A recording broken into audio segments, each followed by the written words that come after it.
So MBA is that one course that we have wherein it's all about management. It says go with the brand value, go with the college which has a legacy to carry you forward. If they not end up giving you a placement, that's okay, but at least if they are a homegrown brand, they have their own legacy, their own business, their own corporate, at least you can fit in there. You are the product as a student to them.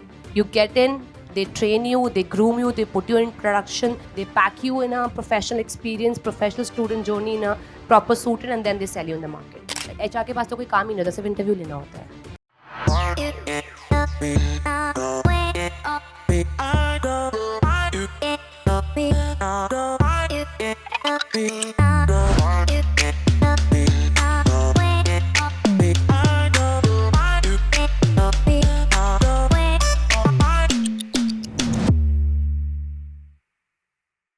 Our guest is from BML Munjal University. She now works as an HR. Her expertise is in recruitment, talent management, and employer branding.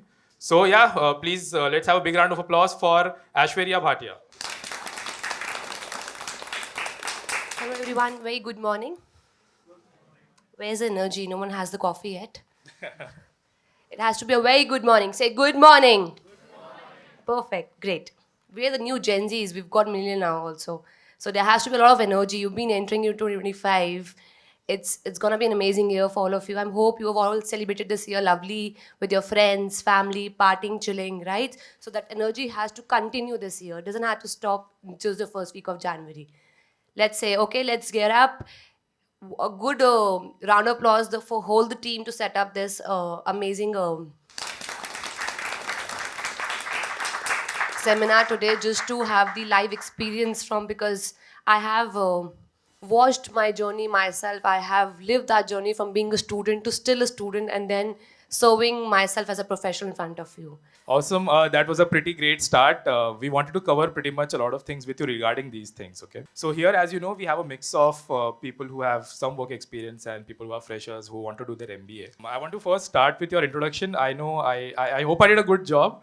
But Yes. I want you to kind of elaborate on that a little and, just tell us about your journey before MBA, what were you doing and how did MBA kind of happen in the picture? And after MBA, how was your job like and how did it start? Okay, great. So yes, I was an average student, of course, did a commerce because not good at numbers, not good with maths and teachers at all. Just an average student with a 40%, 50% in numeric. But the best part I had was that I was an extrovert. I always wanted to do everything that I had on my table. So talking about me as a student, I was a very a naughty student. The student who always stands up and tells the professor that I've done the homework, the other one has not done it. So please check it. So I've been bullied on this, of course, with my batchmates, my friends. They were not used to make any projects with me. They never wanted to count me in a group that, if we have an MBA project together, they always wanted not to take me because they'll be always late on submitting the deadlines. They always want to be lethargic. They want, it's okay, we just want a 10 out of probably, let's say, 8 number or 9. So we are good, it's okay. If deadline aayegi, we'll submit the project. So MBA is all about mastering the skills of business administration. I would say business, it comes like a corporate as well, because corporate is also a business. They are earning something, they're losing something. How do you become a professional? The whole 2 years of your journey being a student to turning into a professional. A lot of the colleges have their tagline, from here to world. Let's say I am a alumni from BML Munjal University. It's an initiative by Hero Group. Most of you have heard about your Hero Group, right? Most famous bike they have is Splendor. I remember my father, and that's how I am part of a Hero Group. He was a big fan for Hero, his legacy, his determination to have that brand value that they have. And that's why I also gave all competitive exams, that, this, and math, everything. But I ended up choosing Munjal University. Why? Because of the legacy that they have, because of the innovation that they bring in, because of the brand value they have, because of the trust they have built in the people of their age. So that is something which pushed me to join BML Munjal University. My whole experience of 2 years of MBA student was amazing. I got placed with Tech Mahindra after doing my MBA. So it was a mix of campus placement plus myself, because since before doing MBA, I have done my graduation from a very basic university, that too not a regular course, a private course. I never went to university. I'm from Mathura, most of you know, it's very close to Delhi NCR. So my father never wanted me to step out after 12th class. He was the one that if you go to Delhi, you will start partying, you will never study, you'll never come back on time home. So you'll better stay here, do whatever you want, and we'll get you married after 2-3 years. That was his mindset, and I'm proud telling this to you because this is the mindset that we have majority of the parents in India, especially for female students. I am happy changing his mindset, sitting here and telling him, no, Papa, we all can do it together. We can make the family proud. We are lucky ones sitting here who has the freedom to do what we want to do. Most of the students don't have the freedom to even study, to do what they want to do as their career aspirants. So having that freedom, having that confidence of getting into an MBA college with a good university or a B school, you are lucky enough. So make sure the way I have utilized it, I have made a lot of connections in Munjal University. We had a lot of industry visits. Being the brand and the legacy in the industry, they have a lot of good connections in corporate as well. So they were a part of the all my 2 years industry visit. I'd make sure that I connect with them on LinkedIn. I have a good connection network and I have mastered with my network. And now I'm currently working as a talent acquisition. So HR has two divisions. From last 2-3 years, we have got this new term which says talent acquisition. So HR is basically who is handling the employees in the system. We call HRBP.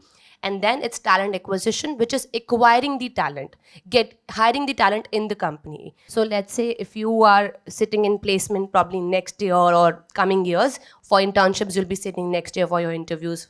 Next after that you will be sitting for your placements, right? So we, the team of placement, we will come. So as a part of my company, I'll be visiting next week to UPS Dehradun for a placement drive. And we've been hiring freshers from BTech, MBA, different management courses as per the application. So being a talent acquisition specialist, what I look into a candidate, I would say not a student, because you're already industry ready if you're doing MBA. You've done a good course of bachelor's, and if you're doing an MBA of 2 years, you have experience of internship as well, wherein you had the taste of corporate, the tough corporate that we have. So what I personally look is that somebody who is very smart, who's innovative, who says that yes, I can do it, who's not underconfident, who feels that whatever I've studied, I can implement in practical as well. The professor industry is also developing. It's only because when students are performing well. It's also a business. They're also earning. But they're earning because they're making stars like us. So I believe my 2 years of MBA was the best days of my life. One thing which I missed in a lot of students yesterday, I would tell you, the confidence. The confidence to come up of what they have. So I interviewed around 60 students. There was a bunch of students coming in. We had the group discussion. So we made them into separate groups. And there was one female student which I remember. She was shaking her hands like this, and she was nervous like hell, I would say. That she never wanted to appear for interview. And do you know what I told her? I just told her hand and said, you have it in you. Just do it. Remember, जैसे बचपन में आप अपने friends के संग खेलते थे, घर घर खेलते थे, किचन सेट खेलते थे, डॉक्टर सेट खेलते थे, आप जो भी बचपन में करते थे, you did it with those confidence without being judged. Today we have a taboo that will get judged because of social media or because what will my friends say. This is all just the social media life. Of course, it's important, but use it in right way. If you are a professional, you have to use your social media life with LinkedIn. You have to be active on Snapchat and Instagram as well, but LinkedIn is equally important. Aishwarya, you have covered actually 5 of my questions already. Okay, so a lot to unpack there. I would start by, you seemed like a very disciplined kid right from the get-go. I mean, you're a go-getter. You wanted to do something and you did it. I wanted to ask you, how did this decision of doing an MBA kind of fit into the picture in your career? So as I told you, I did my graduation from a very private university. It says Agra University. I always wanted to experience the campus life, the college life, because being a 20 student, it's a hype that you have to go to a DU university or to a good college university to have a lovely campus life. So of course I wanted to have that experience, but what made me do MBA is I knew that getting into corporate, I need to have a professional skill set, which I think if I will be able to do a course which was trending, which is still trending. A lot of people don't know about MBA executive. For freshers, we have MBA, and for people who already have work experience after their graduation, let's say 6 months or a year, depends upon the eligibility criteria of every university you want to get in. So it's called MBA executive. I had experience of 6 months after doing my graduation. So I decided to end up doing a job after my graduation for at least 6 months. Because being a bachelor and not being step out from my hometown, I always wanted to go to probably Delhi NCR or to see how corporate works. How does the structure of corporate works? When I see my elder brother and sister wearing those coats, suited up and going every day in the morning meetings, they have no time to check on with their friends, family. They always like, I'm on call, I'm on meeting, please, I'll connect later. And then they have those corporate events, lovely seminars, industry visits. So I was fascinated with that. So all I wanted to understand that which course will help me probably to get into industry. Which course will help me to get a better placement? Of course, that's the need of the hour. And which course will help me to understand what I am? How will I develop my personality? So MBA is that one course that we have wherein it's all about management, it says. So it's about managing your skill, the one you have. It's about learning the skill set that you get from the faculties and from your team members and other teammates. It's about understanding that what is missing in you, what you need to learn as a student to present yourself. And that's how it says internship also as a part of MBAs, to understand a bit of corporate. So I went, of course, I did few coaching. I did my coaching from Career Launcher. Most of you know about it. Times and Career Launcher. These are the good coaching centers for the management examinations that we have, the corporate exams. So I did my coaching from Career Launcher, Chandigarh. And I gave all the examinations, which were in the month of November, December, January. I was sitting with my father and my mother, and we were just discussing that which college should I tap? Will I be able to get a seat in this college or not? So I had made the list of at least top 10 colleges I wanted to apply. Not the basis of the examination that I gave, on the basis of the examination I wanted to pursue my MBA with.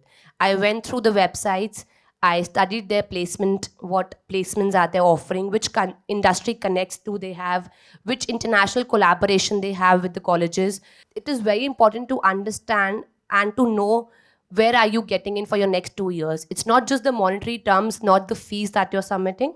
It is about understanding what you actually want. So I did that study. I went through various websites and I went through the website of every college. I checked on LinkedIn as well about their professors. The professors are coming from which university. Later on, I decided on the 10 colleges that I wanted to get in. And then, of course, it's always, you have to ask your parents as a student. I still ask them.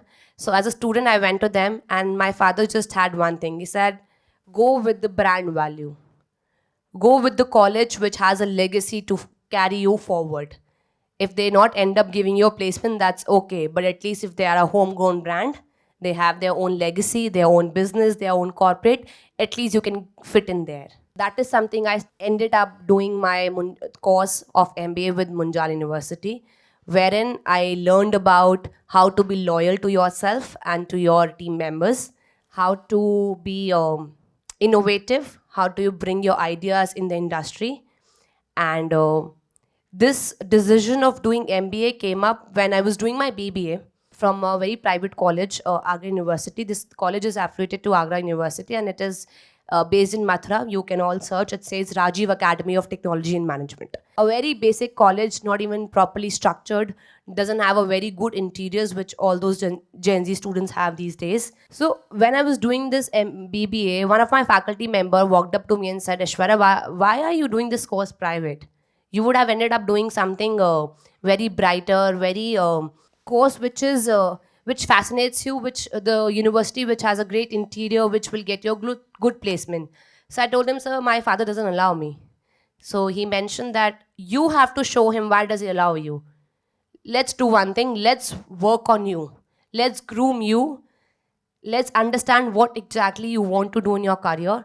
I always wanted to be a people's person because I believe I like to connect to new people. I like to talk about myself. Learn to understand from them what they're actually looking for, what they want to do. I like to guide them with my experiences that I have, and I've done this from. I've understood the experience of my seniors.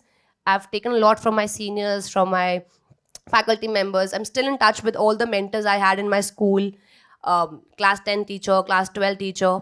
So that faculty member made a change in my life. He was the one who told me that, doing a course for MBA, which is fascinated with the skill set of mastering a professional life, stepping into a career and building yourself as a industry ready. It's very important that you take up this course, study about it, research about it, and that's how I end up doing my MBA. Ashwarya, we visit a lot of B school personally, and a lot of students, they come and ask us, because we get to interact with them a lot. They come and ask us, how much does a brand value actually matter? Like, and till what extent? Is it just the entry ticket, or do you yield benefits even after like 2-3 years in your career? Rightly said, Seth, the brand value adds value. If I am sitting here and we are having this discussion here, this cafe, this area also has a brand value. That's why we've chosen this place to be here, right? We are not just sitting in a park probably and setting up this environment and doing this course. We would have done that. But the brand, how do you present yourself? It's not just about joining the institute which has a brand, which has a legacy. It's about how do you build your own brand after getting into that college or that campus. There's a new term which says in corporate employer branding. How do you brand your employees? Understanding the core values the brand coming from. Talking about B schools. Let's say we have MDI, which is in Gurgaon. We have FMS, which is Faculty of Management Studies. Then we have IMT Ghaziabad. We have IIMs. Why IIMs being so brand? Why do they have a brand value? Anyone? And why alumni connect? Do you think the alumni are those branded students which are being product sell in the market or in professionals? So as Rishabh mentioned, that's their brand strategy that they follow. They only take those students who are those competent enough, who can understand and make their brand themselves and are aligned to their values and the brand that they want to build in, right? So it is all about we all have we all go for shoppings. Most of you wear Zara, most of you wear H&M, most of you might wear Sarojini Nagar as well and still look like a Zara woman, right? So that's the strategy with businesses, B schools. B school is also a business, I would say. They take money from you, they teach you something, they give you a campus placement. It's a business model which the education industry has. The competitive exams that you give is to check whether are you aligned enough with the value, with the presentability of their brand that they have in the market or not. That's why there's always a merit list for every student. Not every student can be a part of IIM. Not everybody can get admissions in MDI. Not everybody can be a part of probably BMU. So they have their competitive streamline in the market. They understand what their brand value holds. They understand who can present their brand outside. They only hire those students. Earlier, in my times, we never had personal interviews after giving the competitive exams. If I am on a merit list of, let's say, 90%, 95%, I can fill up the form and get into a college. But now I think they've started having the PI interviews as well. They have their personal interviews that why do you want to be a part of this course? Why do you want to be a part of this university? Why not other universities? Have you been rejected or have you been shortlisted or you're just looking as an option? Why do they ask you those questions? Because they want to be very sure because you are the product for them. You are the product which they are buying, and then they'll groom you, they'll product you, they'll put you in the production system for 2 years, and then they'll sell you in the market. So that's the whole strategy that they follow, and that's why the brand, the legacy, the vision of every university or a college that you want to be a part of it should be aligned at what you want to do in future, which career path you want to opt. If I talk about Munjal University, we had the external connect with KPMG. There's a course called with KPMG. People from KPMG corporate, they come to our college, they teach us. There's a whole module for 1 semester that we have to study. If we talk about business analytics, we have a connect with IBM to come to our campus. All those corporate leaders and the leadership team from IBM come to our campus and teach us the module for business analytics. Why do we have those industry connects? Only because of the name of hero that they have. Munjal University is just a setup from last 5 years. They've just had their 5 batch graduating. They don't have very good placement history probably coming from, if I compare to IIMs or to other B schools, right? I chose it because of the brand value. I had the trust in Hero Group because it's carrying the legacy, it's carrying the years of achievement and success from back to back every year. So that's how I think you are the product as a student to them.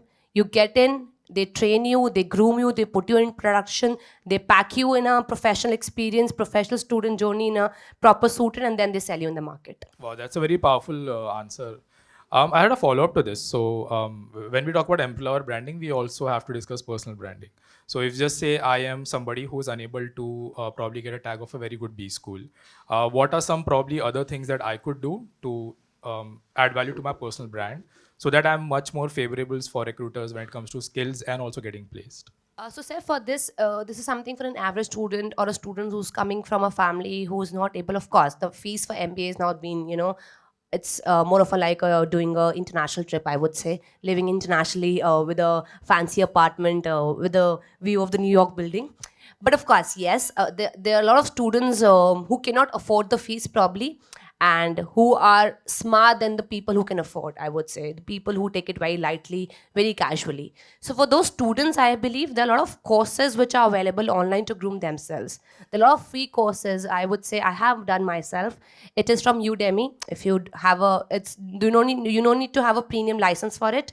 You can go online, search udemy.com, and you can do those courses. So while giving the competitive exams, once you're done with the exams and you enter any normal average B school, I would say it's a plus point, because if you're an average student and you have additional smartness of doing a course, additional smartness of understanding a knowledge already, you don't have to get worried. The other batchmates of yours will not be that knowledgeable, not scalable, but you will be the one who can help them. You can lead them actually. So it's good to have average students line up with you, wherein your smartness can come up and you can become the leader. You can have the taste of being leading the industry later on, but you're already having it with your batchmates. If you go on LinkedIn, we have a lot of speakers talking about the courses that are very important for personal grooming. You need to understand that communication, presenting yourself, understanding the personality you are in is very important. There are a few courses which says personal grooming, communication grooming, it says. So these are the courses which will help you to understand that what level of communication are you in, what you need to do well. They'll give you a few topics to do public speaking. You'll have to speak online on Google Meet, so that once you are giving an interview probably, or you're facing anybody on the other side, you don't get nervous. I still get nervous. I still have a lot of grammar issues, but then the confidence I have that I can do it is I've got, because I've enrolled myself in number of courses. I've enrolled myself meeting number of people from industry. And once you have a strong network, there are people who guide you. I have a lot of faculty members from my graduation college, from my school members, who still help me with their free courses that they are being eligible with. So the faculty members from your school, from your graduation, they get samples courses. And they don't have time to do that because they're busy in studying their PhD probably, or checking the examination, making a module for you, what new they can teach you in the class probably. So you can get in touch with those faculties and ask them if you have any license to have any free courses. And if you're doing any preparation for the competitive exams, you can ask those examination centers that help me out with additional personality grooming skills, which I can do, because if you have paid the fees, they'll help you out with it. So I have taken few courses from Career Launcher. I have taken few sample courses which my faculty members got in my schooling. And while I was doing my MBA, I have taken those sample login IDs from them and I've used it. No faculty member would say no to a student who's willing to do well himself and asking, going and approaching him. Okay, so I want to now double click on your talent acquisition experience, Aishwarya. So, since you have interviewed a lot of B school students, what are some probably surprising insights, or it could be fun also, it could be insightful, or it could be both, that you can share with us? I've not come across any funny incident, of course, because being a fresher, they're always nervous to meet a HR. They're like, okay, ma'am, okay. If they also step in like this, like, okay, ma'am, sorry. If the table is moving, they're like, okay, ma'am, sorry. So you don't have to be sorry to anyone, and you don't have to be ma'am or sir. In corporate, there's no culture to have ma'am or sir. Why, I'll tell you. Because if you say a ma'am or to a sir, of course, it says with a respect. But saying somebody with a ma'am and sir is not important that you respect the person. I'm sure a lot of you sitting here have faculty members, teachers from school. Do you all respect them when you say ma'am and sir? You make fun of them, right? Later on as well. Because I have done that. Be honest.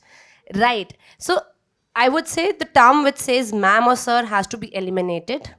It's always with the first name. And then you already build a relationship with that person. So my strategy of interviewing the students, and then when I meet them, when I go for campus placements, or when we have pool in campus to our office, and we have a lot of walk-in drives as well. We go to various places in Delhi NCRs with campus drive, wherein pool in majority of the companies are coming in. One thing which I tell them when I introduce them about the company, that you don't need to be underconfident. Present what you are. A lot of students have the capability to do well.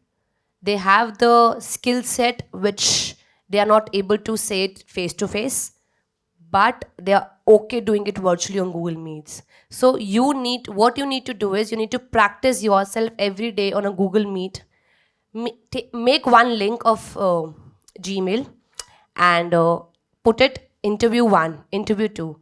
Let's see in the end of 2 years of your MBA, how many interviews you give by yourself. Ask your friend or a good friend or best friend whom you hang out together. If you're sitting in a coffee shop, of course, talk about your life, talk about your personal life, your stress, your struggles that you have, what fun you had, but ask him to take your interview. I've done this. Honestly, I'm telling you. I know when I was also a student like you, it sounded very boring. That why should I do this? It's okay. I'll get placed. I'm a part of a B school. I'm giving 25 lakhs for MBA. It's okay. It's their responsibility to give me placement. The responsibility is to get you a company, to to make you ready, but not to get you placed. The mindset that students have that if I'm a part of B school, I'll get an average placement of 7 to 8 lakhs. It's okay. I get the promotion. At least I have a job. The satisfaction of having a job should not stop. It should be like at least you need to understand that giving those interviews to your friend, he will help you out and he will help himself as well. My intention to hire somebody is to understand whether the person is confident, can hold a conversation at least for a minute or two. Skill set is, of course, very important, but communication is very important. If a person is not able to hold up to a conversation for a minute or two, he's a reject for me. I do such sessions. I say yes for these sessions because I am myself grooming. Because if I am here speaking something, it is something that I am having the confidence to speak my personal journey. It is helping me to be very fluent. I also don't have very extraordinary communication skills. I was also a student like you. I'm still a student. I try to do new courses which I can be a part of it. Every time when I meet my faculties, I ask them, do you have anything new which is industry fascinating? Do you have any new paper which I can study? I know it's boring at times, but this is the need of the hour. When you understand that you get a placement for 7 lakhs, 8 lakhs, you not just get the placement only because of the college. You get it because you have done you have to invest those 7 lakhs and 8 lakhs in yourself for those 2 years, then only you'll get the placement for 7 lakhs. I'm telling you, I started with a salary after doing an MBA in 2016-18 batch. I just started with a salary of 32,000 in hand. Can you imagine? Just 32,000. In today's time, it's just the rent for a flat you must be living if you're doing a graduation course out of your hometown. It's just the basic rent that you pay to an apartment in Delhi NCR or to in Noida or Gurgaon. So I was earning that. From that to a level, I've skilled myself by understanding because, the companies don't have budget. They'll say we don't have any budget. This is something that we have. So you have to show them that what extraordinary you have it in you. Why should they give you a hike of 20%, 25% every year and every 6 months? What extra value you're adding than your other teammates? So it's very important to have that confidence, to understand that if I want to be a student in MBA, I want to pursue my MBA in finance, you need to do that from the starting that you've been joining a course. Of course, the first year of MBA is journal management for everyone to understand the management courses. In second year, you get to choose the elections. Um, that which module you want to be a part of it, finance, marketing, sales. I did a dual MBA with marketing and HR because I know that I'm a people's person. That's how I entered in HR. And later on, I had a myth that HR's placements are not good. It's the safest job in industry. HR के पास तो कोई काम ही नहीं होता, सिर्फ interview लेना होता है. That's what we hear. But it's very tough when you get into industry, when you sit, when you manage the salary for thousands of employees you have under you, when you have their grievances, when you have to handle them emotionally, mentally, if they have any issues. This is the most important task. The most important task to keep somebody happy at work. This is the task for an HR. So that's how I ended up doing it, MBA in HR, because I was a people's person. I wanted to understand what people go through, what they have, their issues emotionally, what stress, what mental health they have. So I wanted to understand that because this is something that I like doing. And second, marketing, because I wanted to be a person who is able to express, who's an extraordinary, who is extrovert, who wants to understand that how do you sell yourself. From the day one, you're a part of giving an interview, and if you're selected, your image is built in that interview. No matter you giving an interview for your MBA college for those 2 years, no matter you're giving an interview for an internship or to get into a corporate. If a manager is taking an interview and he's selecting you, he's passing on the feedback that he has to the person who you will be working with. So you make that image of yours in that first interview. It says the first impression is the last impression. That is what you have to make a first impression the best one. My question is, the CV is not shortlisted if we have a gap on the first place. So should we write something in the CV that get it shortlisted, and then in the interview we answer it? Okay, that's a great question because CV is not shortlisted because of gap, because you don't get chance to explain the gap. So here there are two things.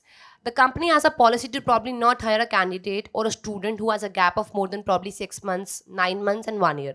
So you're talking about the gap of how many months? Let's say a year. Actually, I left my job in April 2024. Okay. So you're still eligible. You don't have a gap of more than a year. Yes, I drop it for the CAT, but if I appear for the software companies, Okay. there's a less chance of my CV getting shortlisted. So while you're applying to any application, make sure that you're not just submitting your CV as a PDF. What you can do is probably you can just add a note to it. If you see the name of the recruiting team on the panel, if they have any names, or if they don't have any names also, you can probably refer them hi team or hi people of the organization. You can mention that, comma, would love to apply for the course or the application that you've been received is for this position. I'm looking forward to be a part of this company because reason. So it adds to a personal touch to it. They might not see your gap, but they would like to interact with you because out of 50 applicants, if you're putting a note and none of them are putting a note, it says a lot about you as a personality. It says that you've studied about them, you've done the homework, and you want to be a part of this organization more than the other people who have applied. And in that note also, you can mention about the gap. I know that the policy of this company is not to hire the gap, but the reason for this gap is this. I would love to have an interaction explaining my gap rather than being not shortlisted on the basis of CV. You can add to a note, be transparent, be honest, I guess. You can do that. I think this might help you because we have done this in our hiring as well. I am just want to ask is excuse I am telling an excuse so it will not give a bad impression to my CV? Do you think it's excuse to yourself? Ask yourself first. If you believe it's an excuse, you'll pass on that belief to the other person. If you believe that's your genuine intention, you'll pass on that genuine intention to somebody. A lot of company have their different hiring strategies. You cannot surpass that hiring strategies, but of course, what you can do is, if you're applying to any of the positions that you want to join in, there's always written the eligibility criteria. If you think that you don't fit into their criteria, you think that this is something that I will not be able to have it on my CV, edit the CV. Edit the keywords that they are hiring. You mentioned the summary on top, right? If you have experience, you're an experienced employee, or if you're not even an experienced employee, you are a student who is willingly to apply for an internship. So what you have to do is you have to find out the keywords that they're using. You go to their LinkedIn pages or you go to their career website pages. Every company has their website. Pick up the keyword that their recruitment team, their leadership team is using in their post, in their testimonials from their employees. Put those keywords in your CV. You'll never get rejected on your CVs. Perfect. Guys, if you have any other questions. I graduated out in 2023. I have a campus placement over there, but due to like industry slowdowns and all, company delayed my joining dates and all. For the initial 6 months, I was unemployed. I then got a job in a startup, which was related to my field, and I means like had an experience for 6 months over there. After that, I joined this company which had delayed it out. So now, if I want to, get into some other fields, like in this field, but into different companies, applying for different company. If they ask me like, why do you have those 6 months gap? Like, what should I say? Okay, that's a very great question for a gap, because you've been unstable of joining an organization and you've taken a gap joining a startup and coming back to the organization you've been offered was. So I think, do you really believe that the organization delayed your joining because of the industry trends and because of the industry was not moving? Do you understand that this was a genuine reason? They had delayed out because of they didn't have like clients. They were getting losing the clients, and they had also fired some employees after like 3-4 months later on. For your answer, I would definitely like have a confidence like 90%. I would say that it's a slowdown. So if I am the person and I am taking that interview and I'm the HR recruiter for that position, and I think most of the colleagues of mine, beat it in the different industry, would have the same mindset. If I am taking an interview for an industry, I would know the industry trend for that industry, and I would know that how many companies are coming into that industry. What's the trend that they're following? If they're hiring the employees, they're having a growth, or they're firing employees, are they getting into losses? So in that case, if the case is genuine, the case is that yes, the whole internet and whole country knows about the booming or the losses of that industry, you can be genuine. But if you think that this is something, a make-up story, then of course this might count as a gap, instability, because of the reasons that they've not given a joining and you're not taking a campus placement. But what you can do smartly is that you can change this, that you can say that you never wanted to opt for placement. You wanted to end up doing a startup, and we never had a startup in my college. So you can play it smartly first. If it's a genuine industry trend, the person taking an interview from the industry would know it because it's a recent one. And if he doesn't know the industry trend, you can present him the trend. So I'm sure that you are interviewing me for this position. I know there's a gap. I myself would like to tell you about the gap because I'm sure you know this industry from last 3 years. The industry has the ups and downs. But the year 2023, we had a great hit drop in this industry. And that's how, unluckily, I was not able to join up this company. So you play with your words. So how do you make him believe about the industry trend? You question his knowledge. That if you're taking an interview for this position, you must know about the industry trend.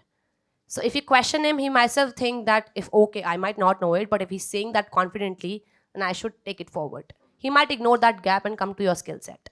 So you drop down to the two verticals. Like either I can go to the startup frame, like I did this thing, or go to that part that didn't have that particular skill sets. So I learned out in those 6 months that and got a startup thing and in a startup job and then went to it. So which two things, like I believe in both the stories, like had gone to both the paths. So which path is more being aligned to me? How do I know? Like which should I say? Like from experience or something like? If you think that the experience, it depends upon the job that you're applying to.